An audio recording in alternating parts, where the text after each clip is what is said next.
જૂના જમાનાની વાત છે, બે કડી મને ગમે છે. એટલે એક દીકરી હાહરે જાય, હાહરે ગયા પછી 12 વર્ષ સુધી સાસુ એને પિયર તરફ ઓહીકુઈ ન રાખવા દે, એવો વખત હતો.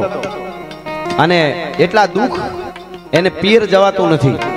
હાહરામાંથી 12 વર્ષ થયા તો દીકરી પિયર નથી આવી. સાંભળજો, એમાં હવે તો હાવ સુખના ખટારા બેનું ઠલવાઈ ગયા, કઈ ચિંતા જ નહીં. હમણાં તો એક માળી મને કહેતા હતા, અમારા ઉપર ભગવાને અન્યાય કર્યો. મેં કીધું કેમ? બેન કે 50-60 વર્ષના જે છે ને એમના ઉપર અન્યાય કર્યો ભગવાને. મેં કીધું પણ હું થયું તો કયો? એ કે અમે જેથી પરણીને આવ્યા ને આવ્યો ને તેદી કે હાહુનો જમાનો હતો. આમ તો હું જમાનો કહું, એને તો ઉપાડો કીધો તો, હાહુનો ઉપાડો હતો એમ. હા, ઈ કે હાહુનો જમાનો હતો, અમે પરણીને આવી તેદી. અમને એમ હતું કે અમારો જમાનો આવશે. ઈ કે જે અમારો જ્યાં જમાનો આવ્યો ને તો આ વહુનો ઉપાડો. અમારે મનની મનમાં રહી ગઈ હાવ. અમે હાહુની ડિમાન્ડ બહુ હોય ને, પાછી સાસુની ડિમાન્ડ બહુ. વહુ ભણેલી હોવી જોઈએ, ગણેલી હોવી જોઈએ, ડાય હોવી જોઈએ, હારી હોવી જોઈએ, કયા કરી હોવી જોઈએ, રસોઈ હારી બનાવી હોવી જોઈએ, હોવી જોઈએ, હોવી જોઈએ, હોવી જોઈએ, લાંબુ લિસ્ટ. હાહુનો બહુ ડિમાન્ડ હોવી જોઈએ, હોવી જોઈએ, આવી હોવી જોઈએ. અને વહુની કોઈ ડિમાન્ડ નહીં, એક જ ડિમાન્ડ, હાહુ ન હોવી જોઈએ. મુદ્દો ખાલી ન હોવો જોઈએ. હા હા હા, મને કોકે કીધું હતું કે ગઢવી તમે બધે ફરતા હોય, એકચ્યુઅલી આપણે દીકરીનું ક્યાંક સારું ઠેકાણું હોય ધ્યાનમાં રાખજો. મેં કીધું કોઈ સંસ્કારી પરિવાર હશે તો કહીશું. મને કે પણ એક ધ્યાન રાખજો. મેં કીધું હું? એ કે આગળ પાછળ કોઈ ન હોવું જોઈએ. મેં કીધું આગળ પાછળ એટલે એ કે સાસુ સસરા દેરાણા જેઠાણા શું છે નો. મેં કીધું તો અનાથ આશ્રમમાં વયા જાઓ. હવે એ તો હોય કે નહીં, બધા પરિવાર આપણે ત્યાં ગીતો ગવાતા હતા ને, હાહુ વિનાનું હો હાહરું, ઘણા બધા ગીતો. પણ ખેર, જૂના જમાનાની વાત છે. બાઈ દુખી બહુ, હાહરામાંથી 12 વર્ષ પિયર ગયેલી નહીં. એમાં ગોપનાથનો મેળો ભરાણો, ગામડું ગામ આખું ઘર મેળામાં ગયું. વહુને મેળામાં ન લઈ ગયા, ઘેરે હતી શાણ વાહિદા કરતી હતી, રોટલા ઘડવા બેઠી બપોર ઢુકડા. એમાં એક રાવણ હતા વગાડવા વાળો આવ્યો ભાઈ. હા હા, પેલા આવતા ને કે આપણી કલાઓ બધી આ બધાએ જાગૃત રાખી, જીવતી રાખી છે. રાવણ હતા વાળા આવતા હતા. આપણે ત્યાં હજી આ બધા આવે ને, આ હુતારિયા ને લુવારિયા ને બધા, અમુક તો એવા આવે છે કે અમે રાણા પ્રતાપ ભેગા હતા.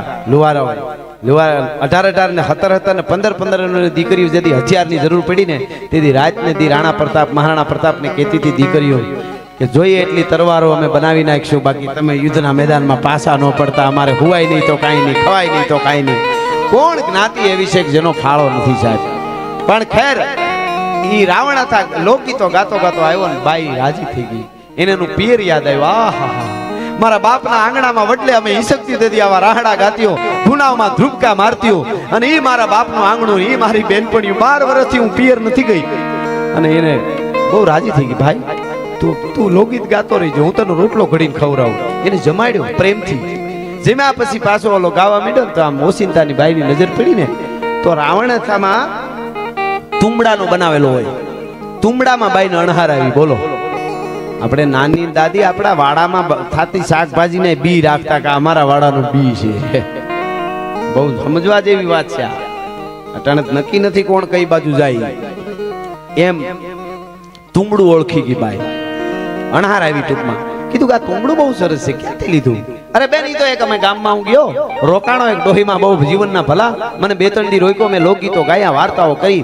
અને પછી એનો દીકરો એવો ભલો, એની દીકરાની વહુ એવી, એને વાડામાંથી ભાદરવા મહિનામાં તુંબડું પાક્યું હતું ને તો મને દીધું. મેં કોરાવીને એનો રાવણ તો બનાવ્યો. એમ તો કયું ગામ?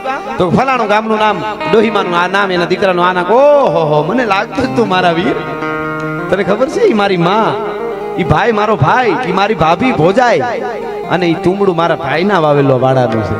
હવે આને એમ નમ ન રખાય મારા વીર. આ હા, હું જેટલી વાર વાત કરું ને મારા રૂવાડા બેઠા થાય. મિત્રો, શું આપણી પરંપરા. બાઈ શું કે, ઉભો રે ભાઈ, પોતાના પિયરથી આવેલા ઘરેણા હતા ને એમાંથી ઘરેણા થોડા કાઢીને આપ્યા. અને એમ કીધું કે આ તુંબડાને એમ નમ ન રહેવા દેવાય, અને મઢાવવું પડે. હવે પિયરથી આવેલું તુંબડું છે. અને બાઈ ગાય છે, ગીત સાંભળજો શું કે છે. તુંબડી વેલો અરે ભાયની વાવેલ તુંબડી રે મારા વીરની વાવેલ તુંબડી.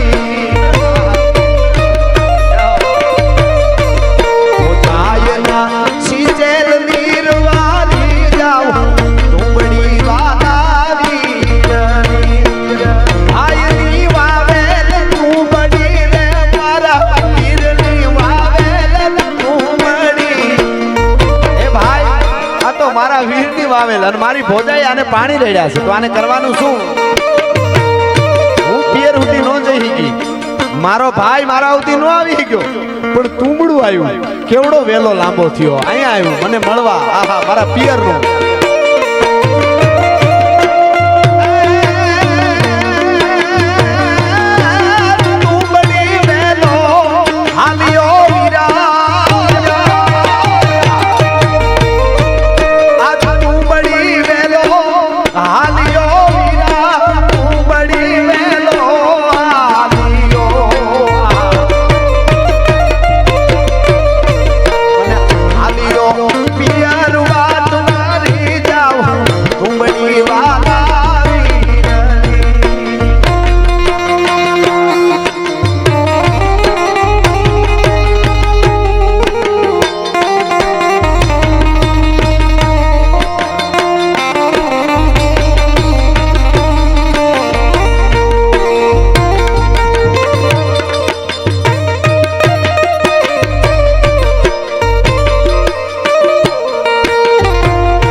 ઘરેણા થોડા કાપું તને. આ તુંબડી મારા પિયર થી આવી છે, એમને અડવી લાગે હો. શું કે છે?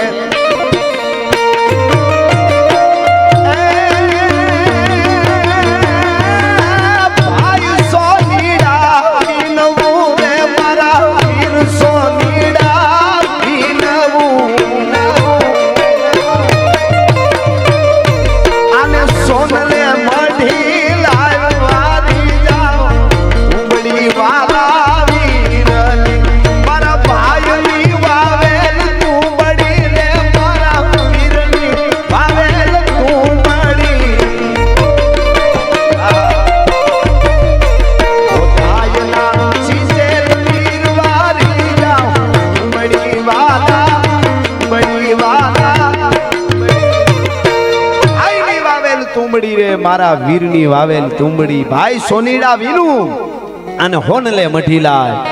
એવી કોક દીકરી હાહરામાં જાય તો કેવું ઉજળું કુળું, બે કુળું ને દીપાવે. એક દીકરીના લગ્ન થતા હતા, ઘૂંઘટોમાં દીકરી આમ પકડી રાખેલો ને બેનપણીએ કીધું, બેન ઘૂંઘટો મૂકી દે કઈ ઉડી નહીં જાય, એમાં કઈ નહીં ન હોય, અમે ધ્યાન રાખશું. એટલી બધી મુઠ્ઠીઓ કેમ ટાઈટ વાળી છે? આમ દીકરીએ જવાબ આપ્યો, એક મુઠ્ઠીમાં ઘૂંઘટો ઉડે એટલે નથી મેં આમ મુઠ્ઠીઓ વાળ્યું. એક મુઠ્ઠીમાં પિયરની આબરૂ, એક મુઠ્ઠીમાં હાહરિયાની આબરૂ. ખોળિયામાંથી પ્રાણ જાહે પણ આબરૂ નહીં જવા દો, એના માટે આ બે મુઠ્ઠીઓ વાળ્યું છે.